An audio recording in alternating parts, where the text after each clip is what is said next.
Reddit was asked, people who quit their jobs on the first day, what was your "I'm outta here" moment?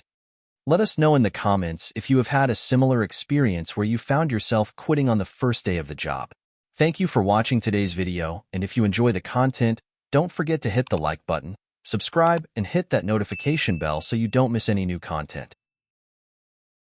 There was this 1.5-star motel gig in Raleigh, North Carolina, and I just knew this was going to be my forever home. I was a little younger and desperate for a job at the time, but I had my sights set and focused. I came in to relieve the cigarette overnight junkie lady named Haggy, and we ended up with an instant bond. She had told me about the bat she kept beneath the counter she called Alfredo Man, which led to a room that had the prostitutes and where she would lead all of the genuinely lost tourists.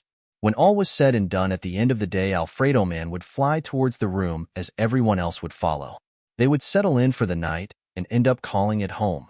They made sure the staff had washed plenty of extra towels because there was minimum of 10+ people and counting.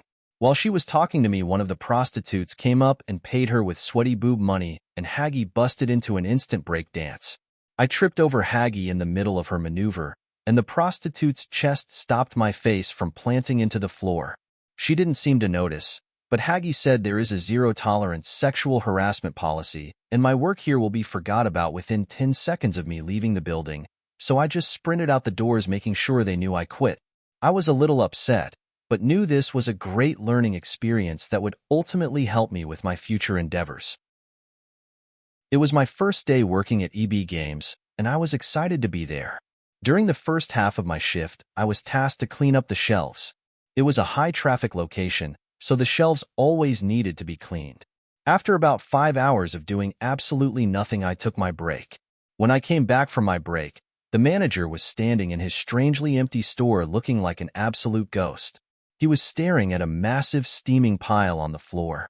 Upon first glance, it looked like a person had just took the most massive dump I had ever seen right in the middle of the floor. Apparently, a homeless person had walked in without saying a single word and just unleashed one on the floor. My boss was chowing down on a sandwich and took a moment to quickly glance at me and just said, "Oh, good, you're back. Just in time for that cleanup. I'm on my lunch." I laughed at him and told him that I'm not going anywhere near that thing. He told me that was my job and asked, "Do you see this sandwich? I'm on my break. I want it gone before I get back." I let him know that he's going to have to deal with this on his own because I don't need this job that bad, and quit on the spot. After that, I just grabbed my coat and went home. About a week later, the district manager ended up calling me up to apologize and had offered me my job back. I was a salesman for a company called Kirby Vacuums that went to people's homes to deep clean their carpets. My very first call was to a single, elderly woman who was supporting her son in the hospital. My company was able to get customers in the door by offering a free carpet clean as a promotional offer. The supervisor training me pushed me so hard I surpassed my limits and went ultra instinct to make the sale, and ended up having this old woman in tears by the end of the sale.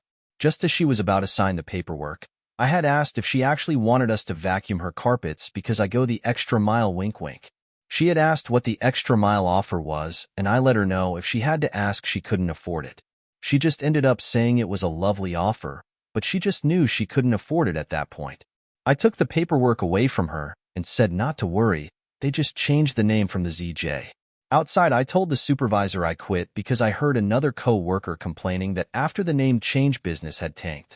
To which he replied, I would have been fired anyway. No love lost. I hung around for half an hour playing on my phone to make sure the supervisor left because he was a real piece of work. I got hired at a very small knockoff dollar store in an old, failing mall. The owner was foreign with a very thick accent. He told me I'd get $6 an hour, but neglected to mention it was under the table. I spent about an hour stocking the very overly cluttered shelves before I was told to get more chips out of the back storage area. When I walked back there were about a dozen men just sitting on boxes. I asked where the chips were, and these guys just glared at me.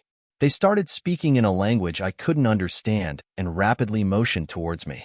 Eventually, one guy got up and asked me what I needed. I told him I was supposed to get a box of chips, so he grabbed a box out of the pile and handed it to me. The entire time this is happening, the guys were all staring at me. Everything back there looked shady, and it was a very uncomfortable situation. A little while later, I had to use the restroom, which just happened to be located in that same spot. These guys all wordlessly glared at me while I went into the woman's restroom. I freaked and shit my pants while I was in the restroom because someone tried to open the door.